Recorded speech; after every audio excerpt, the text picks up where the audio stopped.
What's your wildest story that happened while you were studying abroad in London? On Halloween, we were like walking at night, and then people started shooting fireworks at us. So in the park?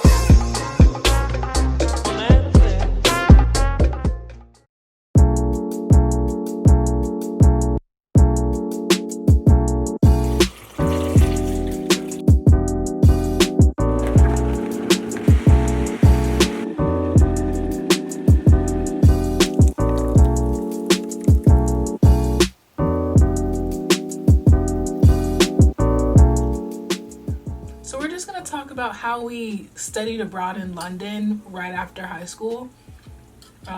If you know us personally or stuff like that, then you know that we went to Europe, both in the UVA London First program right after senior year.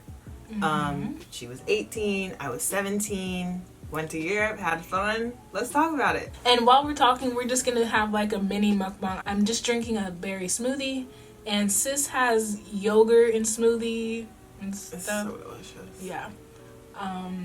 Anyways, let's get started. Oh, and on the side, I have some egg whites and some oatmeal, so, you know, I may not always be eating out of my smoothie bowl. So, as sis said, I went to London right after high school graduation when I was 18.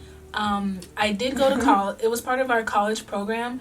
It was my year I went. It was the first time ever that first years or freshmen could study abroad their first semester of college. So I went to London, and then sis went after me. She's a year behind me. I think a lot of people, when we tell them like we've studied abroad, they're like, and especially our first semester of college, like we did not go to on grounds at UVA.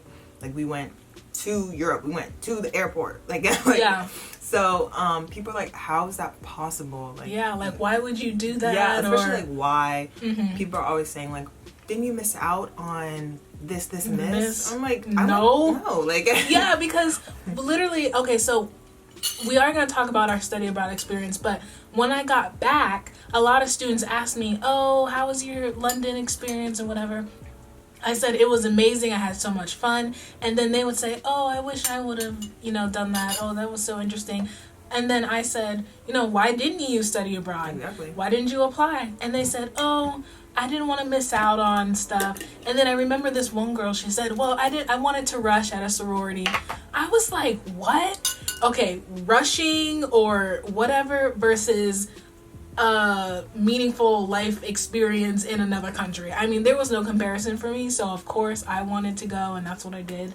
I think for like some people, they just like measure the pros and cons. Like personally, my sister and I thought like, okay, we were born in Virginia, raised in Virginia, went to high school, elementary, now going to college in Virginia. Let's get out for a little bit. Exactly. So I mean, maybe we didn't get to go to a football game during the first semester, but in the end, I just feel like our experience, what we learned, how that impacted us academically, socially, personally, with life experiences, it was just boom, boom, boom. It could not be matched. It couldn't be matched. I mean, and even if we hadn't have gone our first semester, I feel like any study abroad experience, if you talk to anyone who's had a study abroad experience, it's usually transformative and amazing. And they want to go again. Exactly. But half the time, people study abroad during their third or fourth years. And by that time, it's usually too late. Cause they got to start applying for jobs. It's time to graduate. And there's not enough time to explore somewhere new again. So fun fact about me, after I studied abroad in London, I went back my second year. I studied abroad again, but this time I went to Siena, Italy. So I definitely loved studying abroad, and I wanted to do it again. I would highly recommend for everyone to study abroad. And now I'm like graduating a semester early, so if I wasn't doing that, I would study abroad again. But I mean, now I can't, obviously, because of COVID-19. So it was also a blessing that we were able to study abroad those years and do it ahead, because you never know. You can't, that was. I got a quick one in January earlier this year before. COVID was already like there, and COVID was already here in America by January, but it was before the outbreak. Yeah, it was before everyone. And where did you go, sis? I think you forgot to mention. Where did you go? I was literally about to say it. Okay, so I went to Australia, and while I was in Australia, we visited the 3 major cities that usually everyone knows about. The capital, which is Canberra, Sydney, and Melbourne. It was so beautiful. It was awesome. I feel like Australia, you know how everyone has those destination places where they always want to go, like, oh, I wish I could go here for my graduation or my wedding or my reunion or whatever. I had been dreaming about Australia with my best friend since like elementary school. So to be able to go there even for a short while, since it was a J term, meaning it was like only like 2 weeks, it was still so awesome because the things that we did, I took a class so I got credit. But the things that we did were like the things that I would do. We went to art galleries and museums. We traveled. We walked. We went to it's hard to explain. I'll put some videos and some pictures up during this time. But it was so pretty and beautiful. It was actually really interesting because we took this 2-hour train ride into this place called Ballarat, which is like it was like this Australian gold mine. There'll be a video somewhere up here. And it was so dusty. Like it was it was like dry. It was like the middle of like wildfire season or something. And so also the wildfires broke out. Those wildfires that everyone was talking about at the beginning of the year. That's when they were happening. That's when I was there. We had to wear masks, which everyone should be accustomed to now, but in January 2020 no one was. But there was like, we were choking on smoke, you know, people were having asthma attacks, but it was like, that's the beauty of traveling. It gets hard sometimes. You get lost. Exactly. Sometimes. I cannot tell you how many times I've been lost studying abroad. Crazy. Well, not too many, but yeah, I've definitely been lost. Grant? Oh, well, we're filming a video. You have like that one photo where you're like squatting on like the rocks. Yeah, because because when we went to Brighton, it was just for a day trip, and it was very, very exciting. Because we went to Brighton Pier, we went to different museums, and I just had a lot of fun. I remember, like, I bought a day pass that would allow me to get on the buses there to sightsee. That was a lot of fun. It was cool. Me getting lost was mostly just me hopping on a bus and like almost planning to get lost. Like, there are many times where I kind of knew where I was, and I'm like, okay, I just need to take this bus back, hopefully, and I'll arrive at the what was it called? Not the Jubilee line, but the Brown line. Was it just Baker Street? The Baker Street stop. Bakerloo. The Bakerloo. There we go. There was a couple of times I would just be like, I have no idea where I am. I'm so far away from the university that we stayed in. I'm just like, I'll make it somehow. I don't have anything else to do today. And the awesome thing about being in the city and studying abroad is there were so many times after my classes but I'd be like, you know what, I want to, like, my class ends at 12 o'clock, I have the rest of the day, I have nothing to do, no homework, I'm just gonna hop on the tube and just like go to Piccadilly, I don't know, just go anywhere. Well, that's the good thing about the university we stayed at, because we were foreign exchange, technically a foreign exchange students, kind of like we were staying at a university that partnered with UVA. So, I mean, that was awesome because we like had a meal plan and stuff like that. So that was nice. So, and the good thing about where we stayed at Regent's University London, and it's located in Regent's Park. So, like, we lived in a park, and then literally just like a 5-minute walk across like the little bridge, then you're literally in the middle of London. So it was really nice. Regent's was like Baker Street, so the Bakerloo line was right there, so we had access to everything. That's what I really liked. Ever watched Sherlock? You know that he lives at 221B Baker Street, and we actually lived on that street, like at the end of the street, and there was like a little Sherlock museum right there. There was always a line outside of it. This happened to me. The first week I came to London, I was like, oh yeah, I'm gonna go there, there, and then by the end I just was like, you know what, I'm so European now, I'm gonna leave that to the tourists. It was kind of this weird type of identity that I had built, that I was somehow a Londoner even though I am 100% American. That's the good thing about studying abroad. It's more than just like a little weekend or week vacation, you know, just from like a tourist perspective, because we really get integrated into the culture, into living in London. We were there from September to December, so that's a few months really living in London, so we got a really good taste of it, and that's why I love studying abroad. And while we were there, we both had to, of course, like take UVA classes. And so one of the classes was super fun. Like our professor there, he would take us to plays. We went to the Shakespeare's Globe Theater, right? Yeah. Shakespeare's Globe Theater. Anyways, we went there. It was and we saw literally, oh my goodness, I saw Mark Rylance, which if you don't watch movies, well then I don't know. They were like actual real actors from the movie screens. Like from there, I was right there in front of them. I'm gonna actually put some pictures up of that. And then there was by the Shakespeare's Globe Theater, there's Tate Modern, like world-renowned contemporary art museum, was absolutely beautiful. Right across from it was this restaurant called Wagamama, my favorite. Chicken katsu curry, awesome.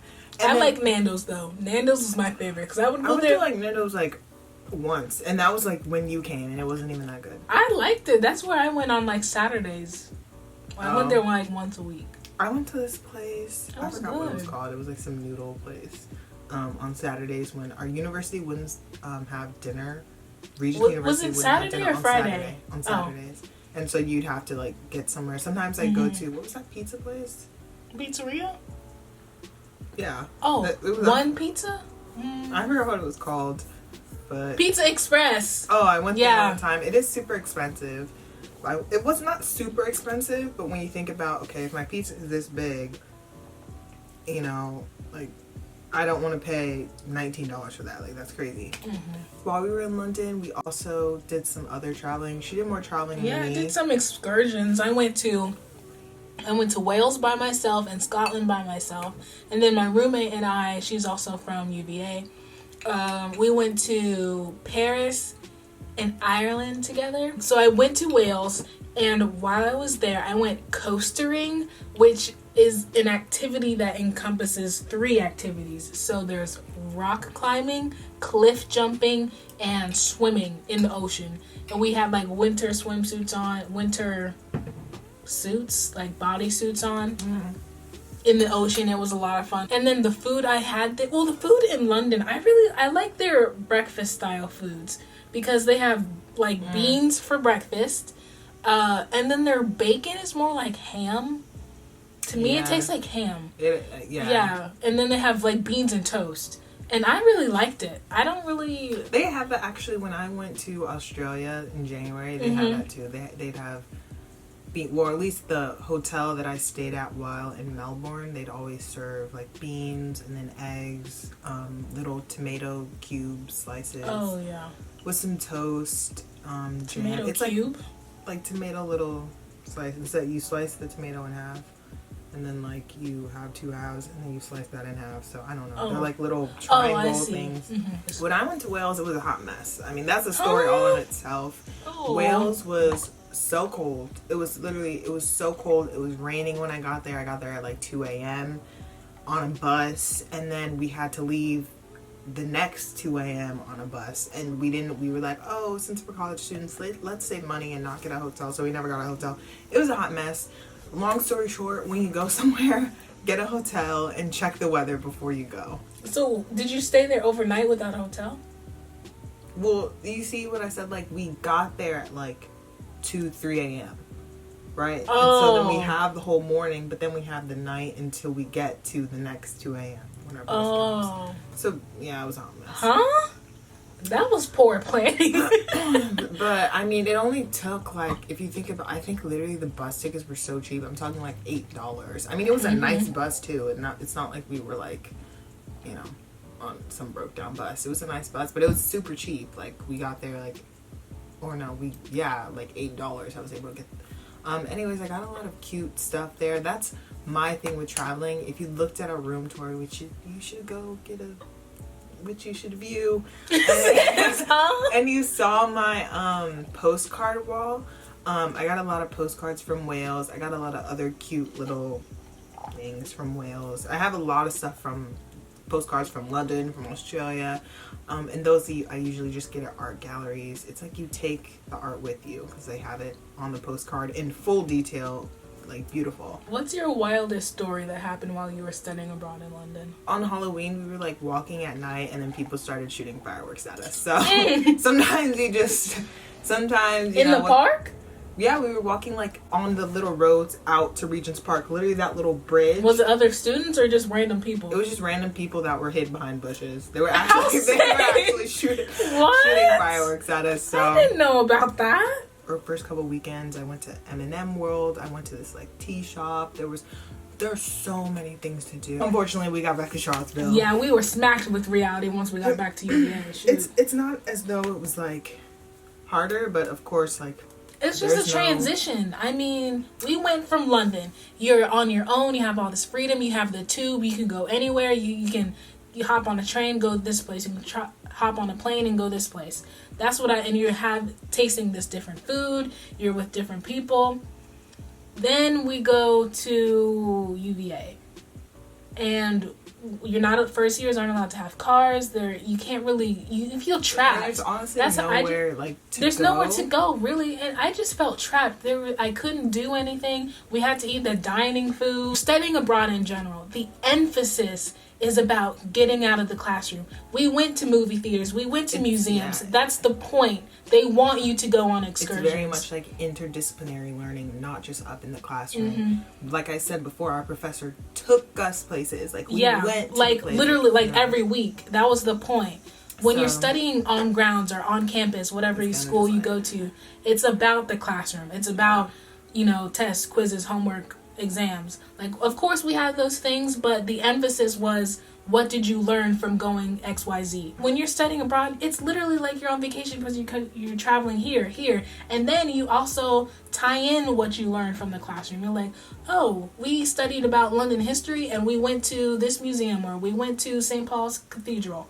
And it's awesome. Anyway, guys, thank you so much for listening. Thank you so much for watching. Please subscribe to our channel. Please give this video a like and comment down below where you want to study abroad if you could, where you want to travel. Okay, so we're just gonna dance to the outro. It's black and white. I'm all up in the clouds when it's pouring rain. Ain't never coming down unless you call my name. Yeah, we should take it slow, just like day by day. Like day by day. I'm all up in the clouds when it's pouring rain. Ain't never coming down unless you call